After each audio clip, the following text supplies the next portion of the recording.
নিম্নমানের সামগ্রী দিয়ে চলছে সড়ক নির্মাণের কাজ। রাস্তা পাকাকরণের এই কাজে ব্যাপক অনিয়ম ও দুর্নীতির অভিযোগ উঠেছে ঠিকাদার প্রতিষ্ঠানের বিরুদ্ধে। এরপর নির্মাণ কাজে বাধা দেন স্থানীয়রা। এলাকাবাসীর বাধার মুখে দ্রুতই ছিটকে পড়েন ঠিকাদারি প্রতিষ্ঠান। সরেজমিনে দেখা যায় রাস্তায় ইটভাটার রাবিশ নিম্নমানের ইট দিয়ে খোয়া করে রাস্তায় দেয়া হয়েছে। খোয়ার মান নিয়ে স্থানীয়রা অভিযোগ তুললেও কর্ণপাত করেননি ঠিকাদার ও স্থানীয় সরকার প্রকৌশল অধিদপ্তর এলজিইডি কর্তৃপক্ষ। স্থানীয়দের অভিযোগ, ঠিকাদার এলজিইডির কর্মকর্তাদের যোগসাজশে রাস্তা পাকাকরণে নিম্নমানের নির্মাণ সামগ্রী ব্যবহার করা হয়েছে। যমুনা ইলেকট্রনিক্স ঈদে ডাবল খুশি অফার সিজন 3, যে কোনো পণ্য কিনলেই পাচ্ছেন নিশ্চিত ঈদ উপহার। পরে যে ইটগুলি আছে এই ইটগুলি সব আছে, ভুসিমাল আছে সব। আমরা এই জন্য রাস্তা আমরা বাধা দিছি। জনগণ সবার জন্য ভালো, যদি রাস্তা এভাবে করে তাহলে তো আমাকে চলার মতন কায়দা নাই একভাবেই, তাহলে আমাকে ভালো করে লাভ হলো কি? বৃষ্টি নামলে তো হ্যাঁ যা হবে তো ভালোই হবি। তুই যে খাওয়া দিতে থাকবি নাকি বৃষ্টি নামলে? আমাকে তো 2 নম্বর ইট দিছে, আবার পরে আনতেছে 3 নম্বর ইট। এটা হলো বা ডুপ্লিকেট।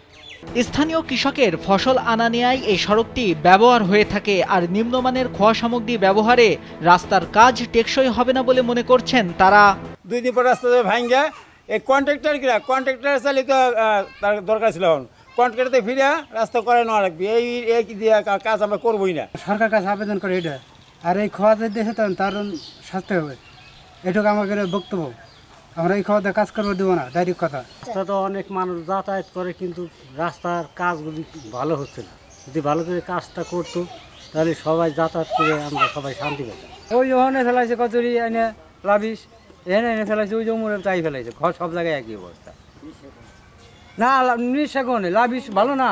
ঘটনাটি রাজবাড়ীর গোয়ালন্দ উপজেলার দৌলতদিয়া ইউনিয়নের 9 নম্বর ওয়ার্ডে।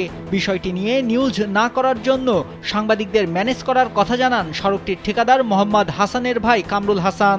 সর্বশেষ কথা ভাই, আপনার রাস্তায় গেছেন, আমি আপনার বিষয়টা দেখবো, সমস্যা নেই, আপনি একটু খেয়াল রাখেন। এদিকে খোয়া পরীক্ষা করে ঠিকাদারের বিরুদ্ধে ব্যবস্থা নেওয়ার আশ্বাস দিয়েছেন স্থানীয় সরকার প্রকৌশল অধিদপ্তর এলজিইডির উপজেলা প্রকৌশলী ফয়সাল জাহাঙ্গীর স্বপ্নীল।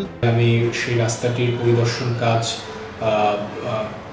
সচক্ষে দেখতে যাই এবং সেখানে যে খোয়া ব্যবহার করতেছে সেই খোয়াগুলো দেখার পরে আমি কাজ বন্ধ করার জন্য নির্দেশ দিই এবং এই খোয়াগুলো ল্যাবরেটরি টেস্টের জন্য আমি সরাসরি সিলওয়ালা করে রাজবাড়ী আমাদের যে কেন্দ্রীয় মান নিয়ন্ত্রণ ল্যাবরেটরি রয়েছে এলজিডিতে সেখানে পাঠিয়ে দিই। ল্যাব টেস্টের যদি খোয়ার মান সন্তোষজনক না হয়ে থাকে তাহলে ঠিকাদারকে এই খোয়া পুনরায় প্রতিস্থাপন করে নাম্বার 1 খোয়া দিয়ে এবং সবচেয়ে ভালো মানের খোয়া দিয়ে কাজ সম্পাদনের জন্য তাকে চিঠি করা হয়েছে এবং মৌখিকভাবেও নির্দেশনা দেওয়া হয়েছে। রাস্তা পাকাকরণের কাজ পান মেসার্স লুপিং এন্টারপ্রাইজ নামের একটি ঠিকাদারি প্রতিষ্ঠান। সড়কটির নির্মাণ ব্যয় ধরা হয়েছিল 1,37 লাখ টাকা।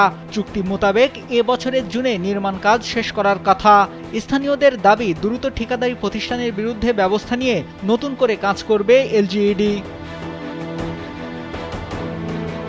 নাইমুল হাসিব, কালবেলা।